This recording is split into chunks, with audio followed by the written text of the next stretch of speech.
Hello students, welcome back to my channel Shipra classes. इससे पहली वाली वीडियो में हमने सीडीपी के क्वेश्चंस डिस्कस किए थे जो आज पेपर 1 हुआ है यूटेट का। इस वीडियो में हम ईवीएस के क्वेश्चंस डिस्कस करेंगे। आई होप आपने सीडीपी की वीडियोस देख ली होंगी। इसके बाद अब हम जो डिस्कस करने वाले हैं वो है ईवीएस के क्वेश्चंस। ईवीएस के क्वेश्चंस डिस्कस करते हैं। चलिए डायरेक्ट मैं आपको आंसर्स बताती रहूँगी और आप देखिएगा आपके कितने क्वेश्चंस करेक्ट हुए हैं और कमेंट सेक्शन में मुझे कमेंट करके बताइएगा आपके कितने क्वेश्चंस करेक्ट हो रहे हैं। चलिए फर्स्ट क्वेश्चन पढ़ते हैं। फर्स्ट क्वेश्चन है, ब्लू बेबी सिंड्रोम जल में किस लवण की उपस्थिति के कारण होता है? तो इसका आंसर है नाइट्रेट। एग्रोस्टोलॉजी जो होती है वो स्टडी किसकी होती है? द स्टडी ऑफ घास का, ग्रासेस। हरियाली देवी पवित्र उपवन उत्तराखंड के निम्नलिखित में से किस जनपद में स्थित है? आंसर है इसका चमोली। अगर किसी क्वेश्चन में आपको कुछ कंफ्यूजन रहता है या ऐसा लगता है आपको कि मेरी तरफ से गलत दे दिया गया है तो प्लीज उसको क्लियर कर लीजिएगा कमेंट सेक्शन में कमेंट करके। उस पर हम फिर से एक बार गो थ्रू कर लेंगे।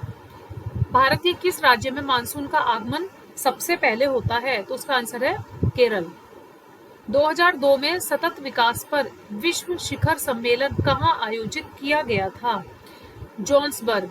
मैं डायरेक्ट आपको आंसर्स बता रही हूँ, एक्सप्लेनेशंस की इसमें कोई नीड भी नहीं है, डायरेक्ट आपको आंसर्स मैच करने हैं। अभी हम एक्सप्लेनेशन पे नहीं जाएंगे। टीएलएम जो होता है वो होता है टीचिंग लर्निंग मटेरियल्स। तो ये पूछ रहे हैं कि जो टीएलएम होता है, जो शिक्षण अधिगम सामग्री होती है, वो पर्यावरण अध्ययन के लिए शिक्षण को सुदृढ़ करती हैं। बोले गए शब्दों का पूरक बनाकर, गृह कार्य आसान बनाकर, शिक्षक की गतिविधि को कम करके, या उपयुक्त में से कोई नहीं। तो इसका आंसर हो जाएगा शिक्षक की गतिविधि को कम करके हम जो टीएलएम है उसके अध्ययन के शिक्षण को सुदृढ़ कर सकते हैं। नेक्स्ट क्वेश्चन,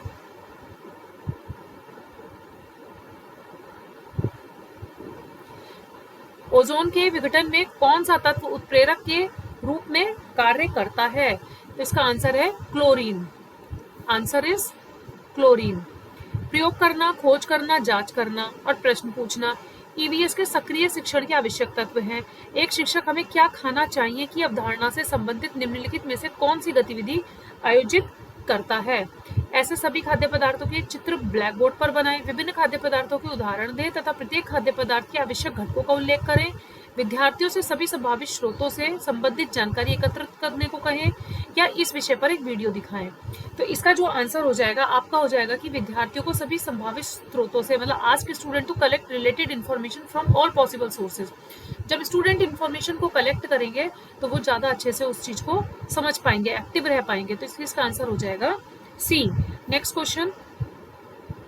क्वेश्चन है, विश्व में सबसे तेजी से घटने वाला प्राकृतिक संसाधन। ये क्वेश्चन मैंने आपके साथ कल ही डिस्कस किया था जब मैंने आपके साथ प्रीवियस ईयर क्वेश्चंस को डिस्कस किया था। तो सबसे ज्यादा घटने वाला प्राकृतिक संसाधन है वन। ये पहले भी पूछा जा चुका है क्वेश्चन, इसीलिए मैं आपसे बोल रही थी बार बार कि प्रीवियस ईयर क्वेश्चंस करने बहुत इंपॉर्टेंट है। नेक्स्ट क्वेश्चन, जैव विविधता हॉटस्पॉट अवधारणा निम्नलिखित में से किस वर्ष में प्रस्तुत की गई थी? तो इसका आंसर हो जाएगा आपका 1988 में यह अवधारणा प्रस्तुत की गई थी। नेक्स्ट क्वेश्चन, विश्व प्रसिद्ध रिपोर्ट विकास की सीमाएं जिसमें अनियंत्रित विकास के कारण विनाश की घोषणा की गई किसके द्वारा लिखी गई है? तो मीडोज एंड एसोसिएट्स इसका आंसर है, meadows and associates. Next question, किस राज्य में संयुक्त वन प्रबंधन के लिए पहला प्रस्ताव पारित किया गया था? तो क्या है वो? उड़ीसा। चंदन वन किस तरह के वन के उदाहरण हैं? डेल्टाई, कांटेदार, सदाबहार या फिर पर्णपाती वन? तो इसका आंसर है पर्णपाती वन। नेक्स्ट क्वेश्चन, तेल रिसाव के बारे में निम्नलिखित में से कौन सा कथन सत्य है?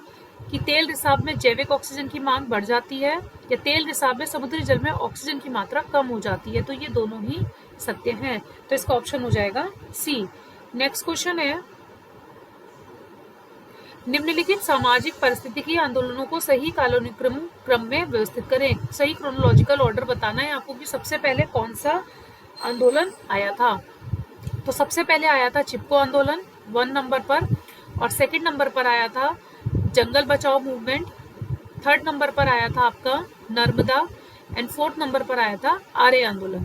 तो इस हिसाब से पहले हुआ 2431, 2431, तो बी इसका ऑप्शन हो जाएगा करेक्ट। नेक्स्ट क्वेश्चन है, गोबर के अतिरिक्त वह अपव्रण खरपतवार जो बायोगैस उत्पादन में प्रयुक्त हो सकती है, तो वो कौन सी गैस है जो प्रयुक्त हो सकती है, ये आपसे पूछा जा रहा है। तो ये है मकोइसोलेनम नाइग्रम। नेक्स्ट क्वेश्चन का आंसर है B. Great Himalayan national park किस राज्य में स्थित है? हिमाचल प्रदेश में। गंगा एक्शन प्लान किस प्रधानमंत्री के कार्यकाल में शुरू किया गया था? राजीव गांधी। नेक्स्ट क्वेश्चन, कविताएं एवं कहानियां पर्यावरण अध्ययन के विषय को प्रभावी ढंग से प्रस्तुत करती हैं। ऐसा इसलिए है क्योंकि कविताएं और कहानियां प्रासंगिक means can provide the contextual learning of environment, can nurture creativity and aesthetic sense, can be rich depictions of the child environment, can explain various concepts. अब इसमें जो है ऑप्शन 4 भी आ सकता है, लेकिन इसमें 1, 2, 3, 4 का ऑप्शन कहीं नहीं है, तो हम यहाँ पर जो है 1, 2 और 3 के साथ जाएंगे क्योंकि 1, 2, 3 करेक्ट ऑप्शन है, तो इसका आंसर हो जाएगा ऑप्शन ए। नेक्स्ट क्वेश्चन है, सिंचाई प्रणाली में उर्वरकों, मृदा सुधारकों और अन्य जल में घुलनशील उत्पादों को डालने के लिए शब्द प्रयोग किया जाता है, तो वो क्या शब्द है? वो आपका प्रयोग होता है फर्टिगेशन। 20 का आंसर है। निम्नलिखित में से कौन सा सजीव और निर्जीव घटक के बीच परस्पर क्रिया का उदाहरण है? फूड चेन, खाद्य श्रृंखला जिसको हम बोलते हैं। Next question, sorry food chain नहीं है, इसका आंसर है जल चक्र। सॉरी ये रॉन्ग है, फूड चेन नहीं है, इसका आंसर है वाटर साइकिल। नेक्स्ट क्वेश्चन है, काई की अत्यधिक वृद्धि व पोषक तत्वों से समृद्ध झील को क्या कहते हैं? यूट्रोफिक। क्या आंसर है इसका? यूट्रोफिक। नेक्स्ट क्वेश्चन, भारत सरकार ने जल प्रदूषण निवारण एवं नियंत्रण अधिनियम पारित किया, वो कब पारित किया उसका ईयर आपको बताना है, तो उसका ईयर है 1974। नेक्स्ट क्वेश्चन है, समुदाय के बारे में निम्नलिखित में से कौन सा कथन सत्य है?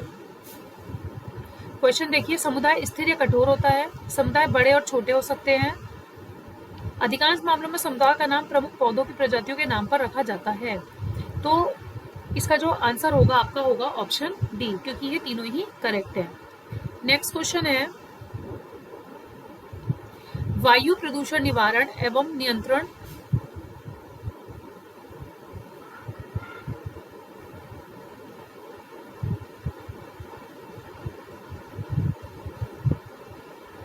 अधिनियम 1981 के किस अनुच्छेद के तहत राज्य बोर्ड किसी भी क्षेत्र को वायु प्रदूषण नियंत्रण क्षेत्र घोषित कर सकता है? तो इसका आंसर है अनुच्छेद 19 सेक्शन 19। नेक्स्ट क्वेश्चन,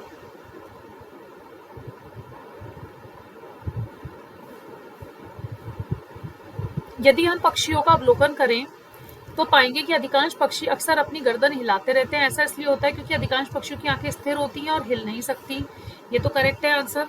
नेक्स्ट पढ़ते हैं, उनके कान ढके होते हैं और वे उड़ सकते हैं। पक्षियों की 2 आंखें होती हैं, उनकी आंखें एक समान में 2 अलग अलग वस्तुओं पर ध्यान केंद्रित कर सकती हैं। तो अधिकांश पक्षियों की आंखें स्थिर होती हैं और हिल नहीं सकती, इसका ऑप्शन हो जाएगा आपका ए। नेक्स्ट क्वेश्चन है, तरुण भारत संघ के राजेंद्र सिंह को किस कार्य के लिए मैग्सेसे पुरस्कार दिया गया था? Water conservation, community forestry, clean and neat technology, solar energy. तो इसका आंसर है आपका वाटर कंजर्वेशन, जल संरक्षण जिसको हम बोलते हैं। विच of the following has given high priority and space in NCERT EVS text book? NCERT की जो ईवीएस की टेक्स्ट बुक्स होती है, आपकी जो पाठ्य पुस्तक होती है, उनमें से किसको उच्च प्राथमिकता का स्थान दिया गया है? विषय में रुचि विकसित करना, दिनचर्या और नीरस वस्तुओं विषय वस्तु में बदलाव लाना, शिक्षार्थियों को मनोरंजन और आनंद प्रदान करना, शिक्षार्थियों में कल्पनाशील और सृजनात्मक क्षमता को बढ़ावा देना। तो हमें क्या करना है? बच्चों के अंदर इमेजिनेशन पावर और क्रिएटिविटी एबिलिटी को डेवलप करना है, उसको प्रमोट करना है। तो इसका ऑप्शन हो जाएगा option D, to promote imaginative and creative ability in learners. Next question है, एज पर NCF 2005 which of the following is the theme of EVS? EVS की थीम क्या है एनसीएफ 5 के अकॉर्डिंग, तो वो है भोजन, जिसे हम बोलते हैं फूड। नेक्स्ट क्वेश्चन, भारतीय संविधान का कौन सा अनुच्छेद पर्यावरण संरक्षण के प्रत्येक नागरिक के मौलिक कर्तव्य के रूप में पहचान कराता है? Answer option C is your अनुच्छेद 51 AG is your correct answer. तो ये हुए ईवीएस के आपके एनालिसिस। अगर किसी क्वेश्चन में कुछ कंफ्यूजन आपको लगता है, कहीं लगता है कि कोई क्वेश्चन गलत मैंने मार्क करवा दिया है या मेरी तरफ से कोई मिस्टेक हुई है, तो प्लीज उसको मेरे साथ शेयर कीजिए और कमेंट करके मुझे बताइए कि आप लोगों के जो मैंने आंसर्स बताए हैं उसके अकॉर्डिंग कितने आंसर्स आपके करेक्ट हो रहे हैं। अगर आपको वीडियोस पसंद आई है, लाइक शेयर एंड सब्सक्राइब करते रहिए और थैंक यू फॉर वॉचिंग। मिलते हैं अपनी नेक्स्ट वीडियो में नेक्स्ट सब्जेक्ट के एनालिसिस के साथ।